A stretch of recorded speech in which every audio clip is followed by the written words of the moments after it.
Previously on Mentorship Mondays. So for me, it was really, no, they trust I can do it. So I can do it. And I'd really deliver. And then also I was getting constant feedback. That is very important for a young professional. There were people around me that were saying, Gina is It's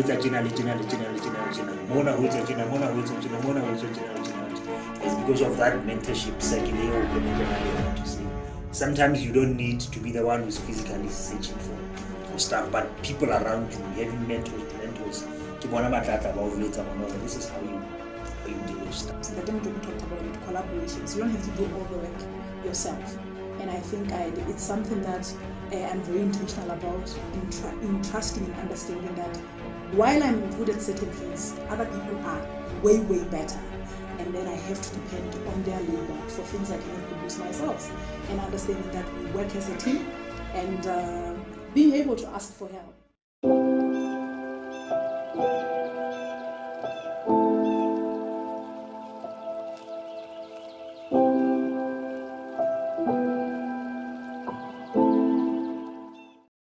That's very nice. I like that the both of you highlight the importance of the mentorship of the leaders that were able to sort of guide you and help you grow in your journey. What would you say are some of the best learning and development programs that businesses can implement within their organizations? Perhaps in Thato Mochone in your company, what are some of the personal development programs or learning and development programs that you are implementing to ensure that your employees are also growing?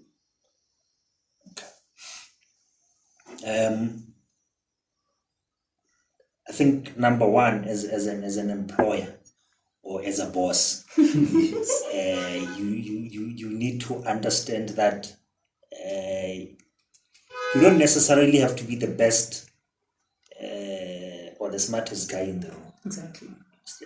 The personal development is very key. How as a leader, you need to know your strengths, you need to know your weaknesses, and you need to hire guys that are smarter than you. Exactly. You need to hire guys that are way smarter than you, and then just give them an opportunity to fly. Give them the freedom and the space to be innovative, and give them all the resources they need. Then you'll see this thing, it works wonders. There are people that are passionate about learning as a company. Take them to school if you can. There are things like the mentorship program. Encourage your staff members to come through the networking sessions like the third. Encourage your guys to come through and to learn as much as possible. And the other thing, which I always encourage my guys, and I would like to say this to every young person. It's handy headphone, because o tloa mona ka taxi ya Gauteng, you are missing an opportunity to talk to this guy. And by the time you feel Gauteng, damn, this guy. I'm sitting next to a multi-millionaire. So because I am easy, you miss an opportunity to talk to people. How ulala mane unzo emetse motho tabula mono for the entire 30 minutes but there's someone there who's sitting alone too that you can say emetse motho, do you mind if I join? And then by the time you leave there, you've gained so much information. So you need to network as much as possible. You need to go to these things just for the heck of it. Just go. Just be present there. You've got nothing to lose. Rather, without a amount of money, some new information. A lot of guys, I remember so there's this guy who got classing XI, I think with boom meds would come 30%, you'd come another woman 90%, and I just couldn't understand. But every day is always study log. Wabal. Ha le mo se fela o hloka di results, manpower ne so ka patala. So you also saying ha ba tlo kgona mo fa di results and nna santse a thotse span ne se so ka hona he nna di ya so batho ba international office le batho ha really bona ra ba mphe transcripting be ke thole mosebetsi and then I said not a problem but you must pay me because when you were busy studying there, I was busy making networks and creating relationships, and that for me, it's value there. It's value. So, to the guys, to my team, to everyone who works for me, I'm always saying, let's go out, guys. Let's talk to people, and that's how we learn. They say it's all about. It's not about what you know. It's about who you know. Exactly. I think that's very powerful, and I see that you're very passionate about this. Can you share one of the best experiences that you had? One network that you made just out of a random hi, how are you doing?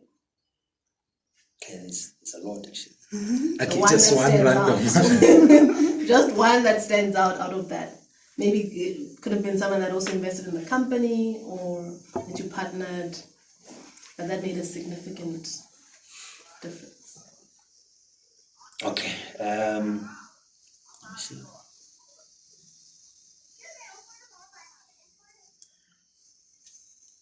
Because there's a lot. Give me 2 minutes. Okay.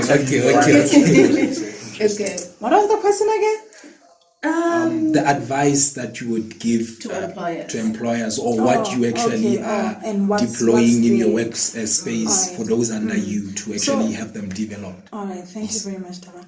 I think I realized that many organizations actually do have these programs, whether they have them in-house or they send their employees there. Maybe that's my assumption, but I think it is very important that employees get exposed to this, because when people feel their best, then they're able to contribute to the bottom line. But when people are just coming to work so that they can clock and they're not adding any value, that's not very helpful. But I think so what I'd just love to add is the power of networking, and for young people to really be intentional about going out there and making the connections. I always talk about sponsorship. Every person needs a sponsor. In any other boardroom, you need to have at least 80% of people in that room as your sponsors.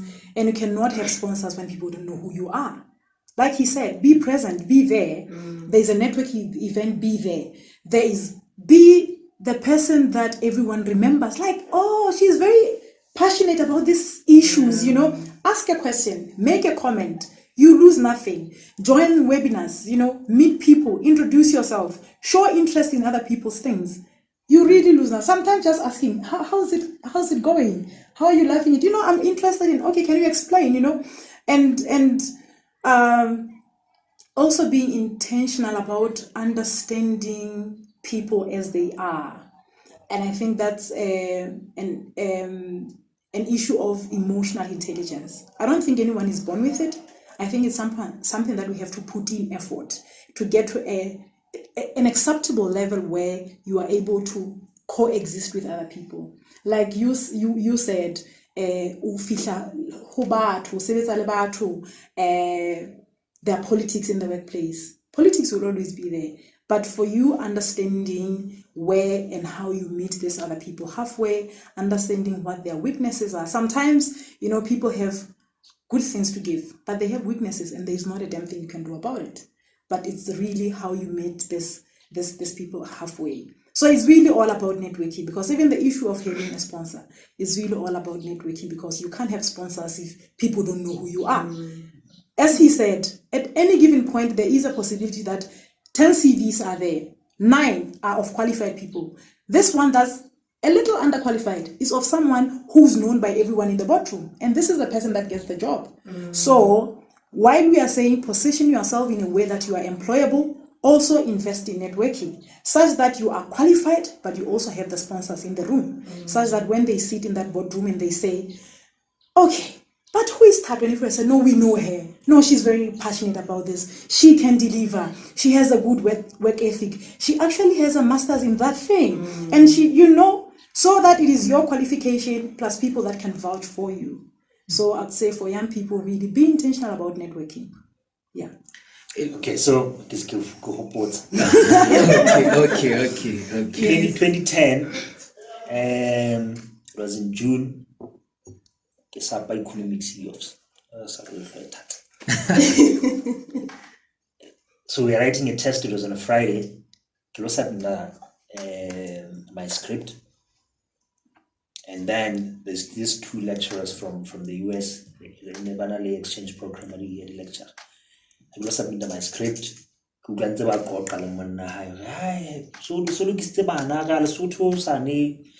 God, yes. Oh, that's a nice Lesotho. Maybe I can take you guys there. Oh, no, that would be great. We came in Saturday, Sunday, offs, and then that was it. I think it was more January the following year. I get an inbox. Hi, MJ. This is me again. There's a scholarship here at my school in the US. Do you want to come and do an MBA there? We'll sponsor you. Wow. That was it. That's how I got to the US and did my MBA. By just taking people to Lesotho, showing them around. Wow. It's quite interesting because this narrative, and we don't know that when so and so bantse show up in events, that's where they're actually meeting these people and creating networks. So everybody can vouch for them because they have seen them. You look familiar. Where have I seen you? And then if it's something that's close to the heart of people, obviously you share the same sentiment. They would want to work with somebody who values what they value. Yes. So I think that's a take home for me. Yes. And I think it should be a take home for professionals out there. So when I talk in when you were talking about understanding people and understanding that there's not much you can do. So here is a young professional. I just want to make a scenario. Here is a young professional. He gets to this work. Boss has an attitude, amorati.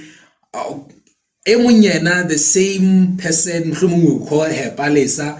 Palesa has colleagues that have this very bad attitude. We pumanale out of place because nobody who's supposed to teach her work is teaching her work. How can you advise such a young person to say, how do you navigate through this environment where the person you expect to be the one guiding you is actually throwing tantrums at you and like, he's there, but he wants you to deliver, but he isn't doing his or her part of the share. I think the good thing about the workplace is that there are systems that hold people accountable. So in an example where Palesa is new, someone has to show Palesa the ropes. That will happen, but along the way maybe she might not get support. I think what we have to understand is, as they say, that's it. But if you know why you are there to deliver. You have your KPIs and you know what you need to do to deliver on that. There's an example that is always made of two liquids. The other one, they are both in a bottle. The other one is a soda, the other one is water. So you can shake the both bottles. And when you open the water, it doesn't spill out. It doesn't, it's still there. But the soda will go out. So it goes back to the issue of personal development. It's for you as Thabang, knowing what moves you and knowing what you answer to. Because there's a common saying that people can disrespect you without your permission. So really it's you knowing what you are here for. Now I always say, I have my friends that I chill with. My colleagues are not my friends. Yeah. My friends know when I've had two more how I look like. That's how they should know me. They are my friends. My colleagues should know me in the space of work, what I can do, what I'm capable of. So it is important that we give our best to nurture relations in the workplace. It is a good thing that we are intentional about building peace in the workplace. So I would not say for people to escalate because other people can see it as escalating. But for me, when the relationship is very unpalatable, I usually seek or invite a third person to say, and I don't like this. Can you help because we need to resolve this? But also human beings, we are psychological beings. People love to be adored.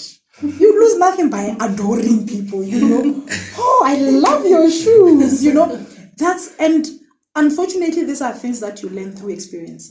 Because Madam Motjope said, I have been there. No, I give a fork. I know what I'm here for, you know. And then along the way, you find that politics, work politics. So you really lose nothing. And are we saying for young professionals, they should be lapdogs? Not even. Just know what you are there for. Deliver, give your best. But you lose nothing by, if this person is trying to make things difficult for you, to say, I love your scent. And then, because there's this thing about people love being semi-gods, you know. So you lose nothing if you say, oh, your presentation. I have never seen someone present like you do, you know. And then that's how you nurture relationships. And it could work in different ways, really. If for someone, they are lazy, they want work being done for them. If that affects your deliverables, you lose nothing by doing a portion of theirs. Because that way you are also learning something new. But also you can keep a record of that in such a way that when it gets to a point where you can't take it anymore, you're able to say, from January until now, this is what I have been doing. And now I need intervention because Thato Mochone is not delivering on his part. And this is too much for me. Unfortunately, we have bills to pay. And this goes back to what I said earlier. We have to be aware of our context.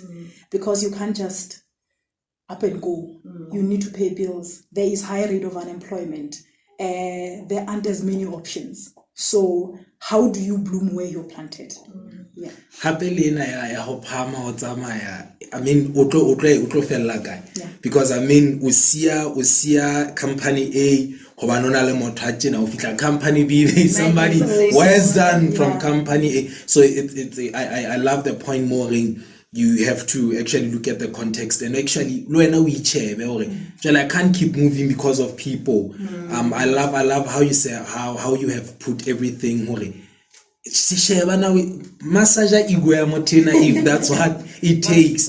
Because you are very right, because this is just two egos fighting. Massage when you see this person isn't bad at all. So thank you so much for that, and I hope we have helped somebody by that. I just want to add to my but well, for the employers, let's hire for strength and not for lack of weakness. Let's hire for strength and not for lack of weakness. So hangata re hira kapa re batla motho a senang diphoso. And you're not taking someone who's very good at sales. There's someone who's very, very, very good at sales, but your attitude, it sucks, you know. And I get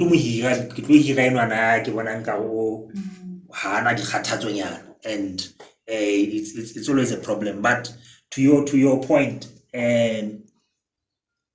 let's give it our all. Let's give it our all. There's someone somewhere is watching. Exactly. Someone somewhere is watching. Even if your immediate boss, but someone somewhere is watching. Because have a or and you know, have to lose it, they don't care. But if you give it your best, someone somewhere with his achieves money, we can never and if you've given it your best, then that's a great opportunity for you to go somewhere. So let me say more, regardless of that shitty situation, if you've given it your best, there's some leader in some department and our board. You know, or even a visiting leader. A visiting leader and our born. So always let's give it our best, regardless of the environment in which we operate. Content. This is something we're paying for, to actually get advice like this. Definitely. And for you to just be enjoying it from the comfort of your house, then I should say you should consider yourself lucky. Yes.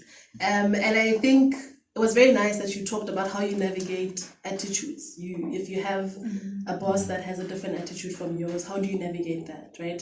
But we also have cultural biases. How long there's a certain expectation. The Motjope talked about networking.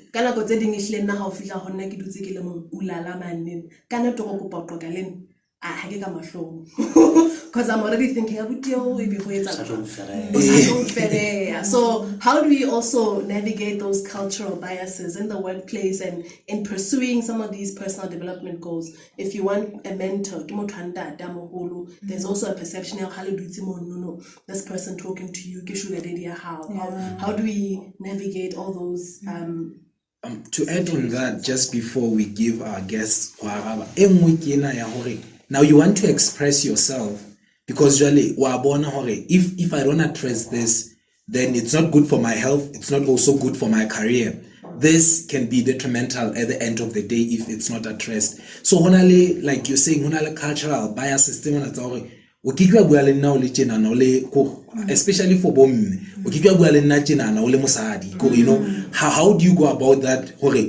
You still have a voice in as much as you are a woman in the workplace. So how do we help young professionals to understand there's a difference between we express you know, because sometimes people don't draw a thin line between that the real issue, you know.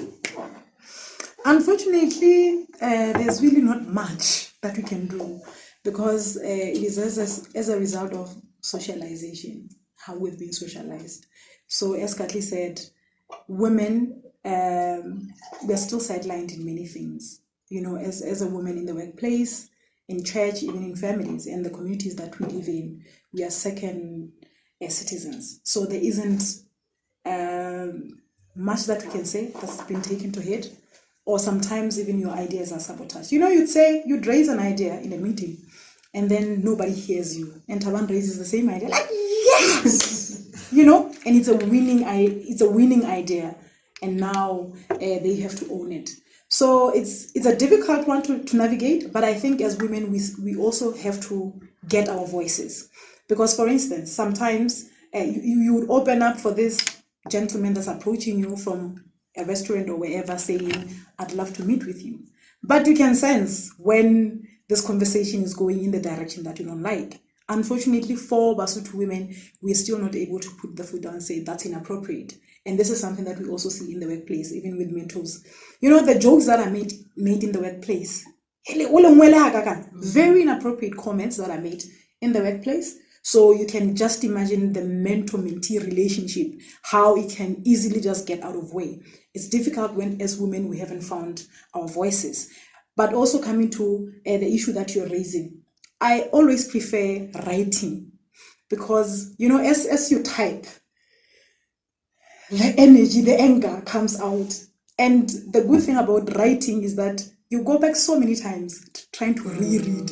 And as you do, so no, this sounds rude. And you can also give it to someone else to have a second eye, so that when you send it, it's polite, but your facts are there. And as I said, we are social beings. It's easy. It's really easy to say, let the person own it, such that they don't feel attacked. Because as human beings, we have egos. If you don't want to tell, when you are trying to help. So the most important thing is approach. The intentions could be really good, but if the approach is wrong, you are doomed. So we need to master the approach. Context, understand now, because anything that you say, the person, how we feedback. So whether you use an email, or whether you use a third person, or whether you get to a point where you are using an approach for this person to feel like they own this, that would be much better. Wow, okay, for me, let's follow his voice, our concerns, as much as but you know what, I really say, and I've seen it with a lot of people I've worked with.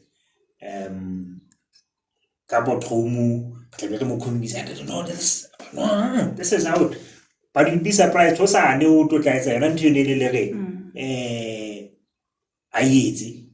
but kana go no ha ba tlo le bontsha hore you know what is what bana ba ga ite ke wrong. But just say it. I've got have ntse ba ina hanisisa. And if it really makes sense, then you would without guides until you okay. So I think we've really had a mouthful today, and what we're going to do now is to try and summarize our conversation for the day. Right? Yes. We started off wanting to find out how you were introduced to personal development and how this introduction was made, and of course at this level you're very comfortable. You're investing. I suppose you are continuously investing in your personal development. So what would you say just before that moment? That you knew about personal development and what you know now? What's the biggest lesson? Okay, from where I'm sitting, and this is the advice I want to give to every young professional, is you can never be right all the time. Before I thought because I'm gonna be wrong. But I know just air your views, whether they're right or wrong, it doesn't matter. Just say what you think is right. And people actually respect you for your views. Your bosses at work.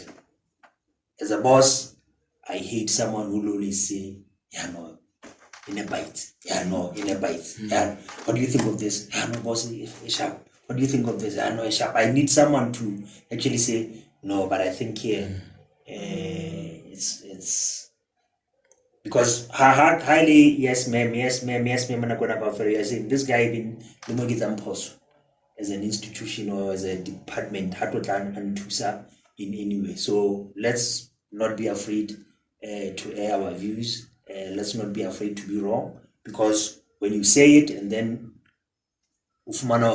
actually it's wrong, then at least you have learned to say, okay, no, this is the right way to do it. So I think before getting into personal development, I was always afraid to be on the wrong side of the people, to be on the wrong side of the boss, to be on the wrong side of the staff members. So you always keep your views to yourself, and then after the event, and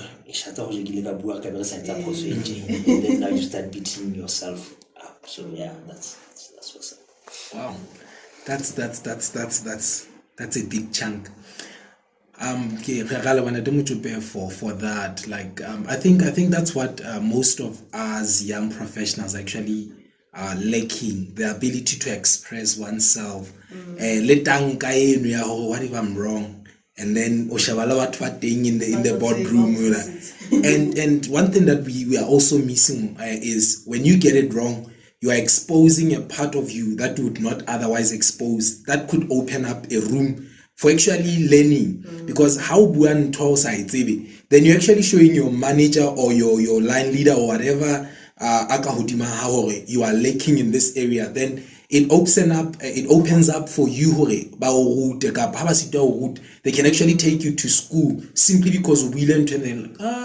This person doesn't understand this. Therefore, I think we need to also help, because I've seen it something and then these people don't know this, then I should get somebody to come teach these people this, because if this is their perception of this, then we might have a problem in the long run.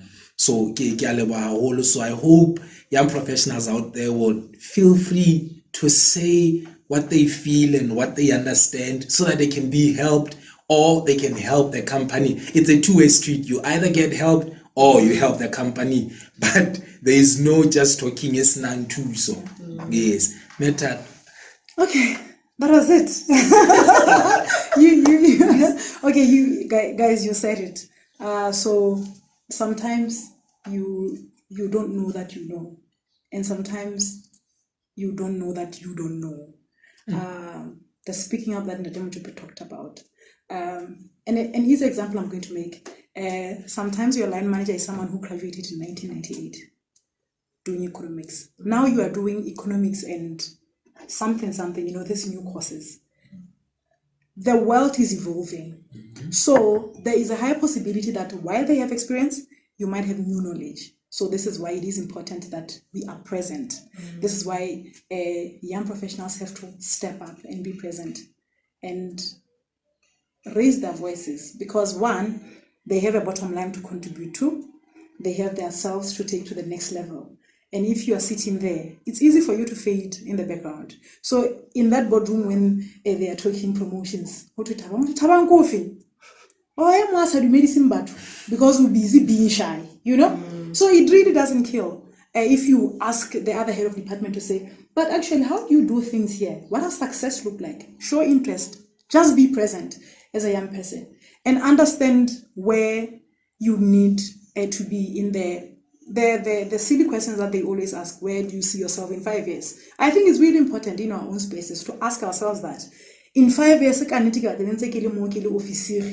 what do I want for me? And then what am I going to do to get there? Yeah. When you talk about showing the energy, greeting people and doing that, I remember this professional that I know who actually got a position they didn't have the qualifications for, simply because whoever was making the promotion was like, I want the energy. I know this person can master this because of the approach to life, because of the approach to work environment. So actually expressing yourselves, you are actually opening up for opportunities for yourself. Because